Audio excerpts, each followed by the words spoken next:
Bom dia, a paz do Senhor Jesus a todos vocês. Mais uma segunda-feira que está chegando, que chegou, né? Mais uma semana que se começa pela graça de Deus. Gostaria de convidar você para já pegar a sua Bíblia, se você está aí na sua casa, se você tem acesso a ela neste momento, pega ela aí para mim, tá? Nós vamos meditar na palavra de Deus em 2 Coríntios 4.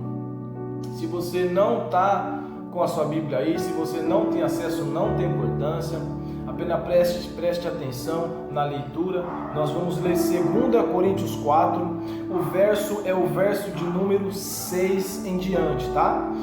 Gostaria já de te pedir para que você preste bastante atenção nesta palavra, uma palavra abençoada que Deus tocou ao meu coração, para nos ensinar, querido, a sermos mais fortes, para nos dizer e nos dar o segredo como que nós conseguimos ter uma fé inabalável, ter aquela certeza, querido, independente do ambiente em que nós estamos, independente da circunstância que nós vivemos, que está o mundo, mas que nós continuemos focados em Deus, tendo aquela fé firme.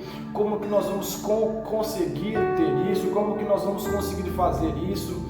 O segredo está em 2 Coríntios, do verso 6 ao verso de número 18, tá? Nós vamos meditar na palavra de Deus em 2 Coríntios, capítulo de número 4, o verso é de número 6 ao verso 18, tá? Presta bastante atenção, pois é uma passagem abençoada e poderosa que Deus quer falar ao nosso coração nesta manhã, amém? Diz assim a palavra de Deus: porque Deus, que ordenou que a luz brilhasse das trevas, brilhou em nossos corações, para dar a luz do conhecimento da glória de Deus na face de Jesus Cristo. Temos, porém, este tesouro em vasos de barro, para que a excelência do poder seja de Deus e não de nós.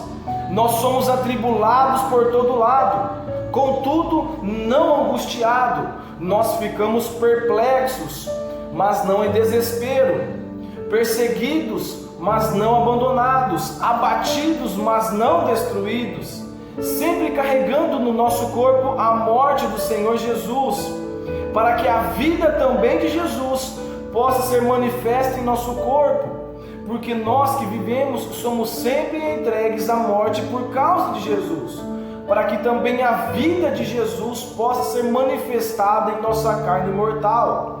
De modo que a morte trabalha em nós, mas a vida em vós, tendo nós o mesmo espírito de fé, conforme está escrito: eu criei e por isso falei, nós também cremos e por isso falamos, sabendo que o que ressuscitou o Senhor Jesus, também nos ressuscitará por Jesus e nos apresentará convosco, porque todas as coisas são por causa de vós, para que a abundante graça possa, por meio da ação de graça de muitos, redundar para a glória de Deus.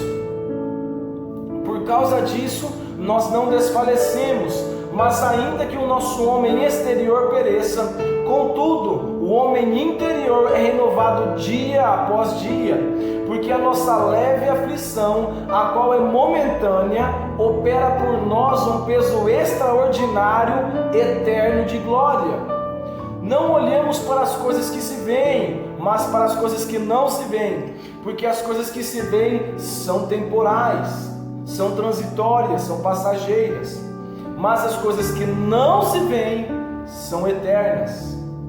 Querido, nesta manhã, Deus está nos dizendo, nos chamando para meditar em como que nós conseguimos ter essa fé inabalável, como que nós vamos conseguir estar firmes em Deus, como, querido, que a ação de graça possa redundar para a glória de Deus, ou seja, como que a minha ação pode glorificar o nome de Deus.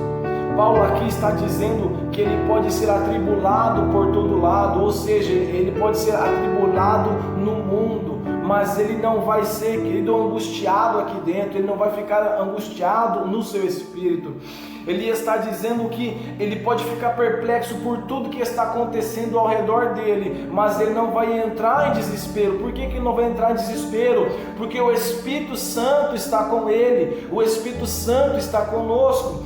Querido, não importa como está o mundo, querido, você precisa ter essa certeza de que o Espírito Santo está com você. Você não precisa entrar em desespero, você não precisa ficar angustiado, você não precisa ficar perplexo por tudo que está acontecendo, porque o Espírito Santo está conosco.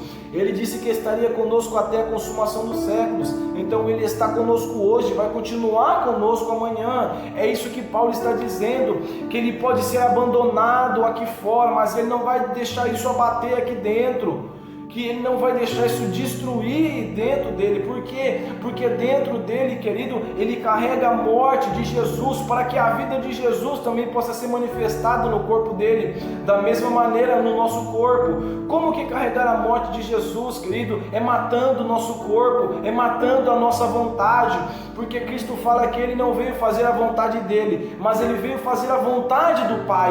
Então, querido, que nós possamos carregar a morte de Cristo, matando o nosso eu, matando a nossa vontade, matando os nossos sonhos e os nossos planos, porque os sonhos de Deus e os planos de Deus são muito maiores e melhores que os nossos.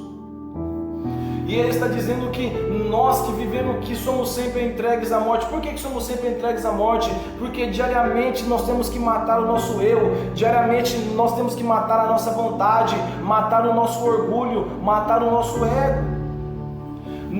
Por quê? Para que a vida de Jesus possa ser manifestada no nosso corpo, para que o Espírito Santo possa crescer e possa ser aquilo que vai controlar as nossas ações. Por quê? Porque tem a carne e tem o Espírito. Quem você alimentar mais é que vai vencer. Por isso que nós é uma morte diária, é uma morte constante, porque constantemente nós temos que matar a nossa vontade, matar o nosso eu, matar o nosso ego, para que o Espírito Santo possa prevalecer em nós e cada atitude que nós tomarmos seja a vontade de Deus, seja o Espírito Santo através de nós. E é interessante que ele também lhe fala no final, ele dá o segredo. Por quê? Porque ele pega e fala: por causa disso nós não desfalecemos, ainda que o nosso homem exterior, ou seja, ainda que o nosso corpo se corrompa, ainda que o nosso corpo pereça, no nosso homem interior é renovado dia após dia. Ou seja, eu posso ficar cansado fisicamente, eu posso ficar machucado, eu posso desfalecer fisicamente, mas o homem interior, ou seja, o meu espírito, ele vai se renovando dia após dia através do Espírito Santo. Então, por quê? E como que isso vai acontecer? Como que eu vou conseguir ser renovado dia após dia? Como que eu vou conseguir ser forte, querido? Ele dá o segredo no versículo 18: não olhando para as coisas que se veem, mas para as coisas que não se veem, porque as coisas que se veem são temporais, são passageiras, mas as coisas que não se veem são eternas. Então esse é o segredo, é focando os nossos olhos no nosso Senhor e Salvador Jesus Cristo, é focando os nossos olhos nas coisas que não se veem, é focando as nossas orações nas regiões celestiais, é indo e vivendo até as regiões celestiais.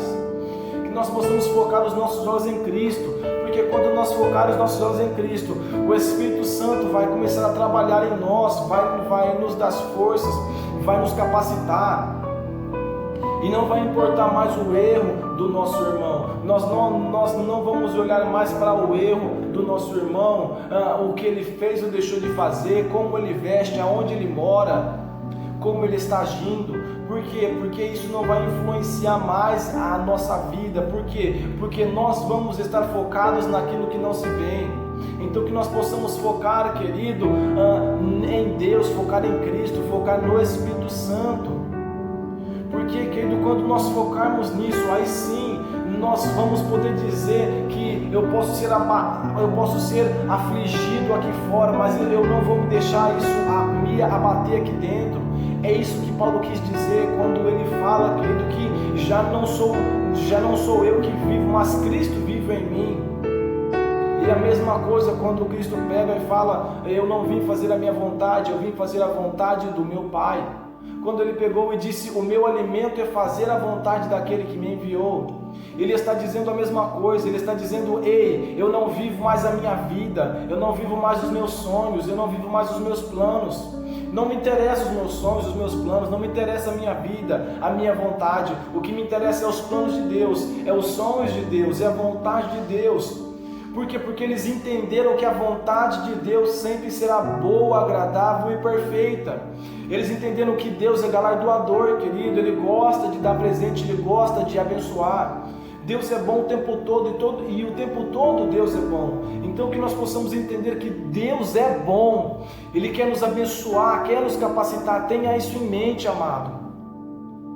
E então você vai poder dizer que a vida que você vive, você não vive mais para você, você vive fazendo a vontade de Deus. Quando você entender que a vontade de Deus sempre será perfeita, sempre será agradável, será maravilhosa, que Ele quer o nosso bem, que Ele nos ama, você vai ter prazer em fazer a vontade dEle, em viver os sonhos dEle e os planos dEle que Ele tem para você. E aí sim você vai ser uma pessoa abençoada, uma pessoa de fé. Você vai conquistar aquela fé inabalável para suportar tudo, para aguentar todas as coisas. Então que nós possamos meditar nesta palavra, nesta manhã, o segredo para que nós possamos aguentar e suportar as coisas, olhando os nossos olhos, fixando os nossos olhos para aquilo que não se vê, olhando os nossos olhos para o nosso Senhor e Salvador Jesus Cristo. Então, querido, olhe para Cristo, olhe para a cruz, olhe para Jesus. Viva para Deus, viva os planos de Deus, os sonhos de Deus. E eu tenho certeza de que você não será angustiado, você não vai se sentir abatido, você não vai se sentir abandonado, você não vai se sentir sozinho. Porque o amor de Deus que nos constrange, Ele nos completa, Ele nos capacita e Ele nos fortalece através do Seu Espírito Santo. Que você possa meditar nesta palavra, nesta manhã. Eu já te agradeço pela oportunidade e pelo privilégio que você me concedeu de entrar aí no seu coração, de entrar na sua casa e na sua família. Curta e comenta aí este vídeo, se inscreve no nosso canal, querido. Não perca hoje às 19 horas, às 7 horas da noite hoje, eu vou estar pregando a palavra de Deus ao vivo pelo meu Facebook, você não pode perder. Chama lá o seu amigo, a sua família, compartilha com todo mundo que vai ser uma palavra abençoada. Deus tem uma palavra abençoada para você na noite de hoje, às 7 horas da noite ao vivo no meu Facebook, amém? Gostaria também de convidar você para se inscrever no canal. Amanhã, terça-feira, tem mais uma aula do nosso estudo da Palavra de Deus, de Gênesis a Apocalipse. Você não pode perder. Nós já tivemos aí 2 aulas. O estudo está abençoado, é bênção, querido. Vamos crescer na graça e no conhecimento juntos. Eu te agradeço pela oportunidade. Medita nessa palavra, que Deus tem grandes coisas para mim e para você, amém? Que Deus abençoe a sua família, que Deus abençoe a sua casa, mas principalmente que Deus abençoe a nossa nação.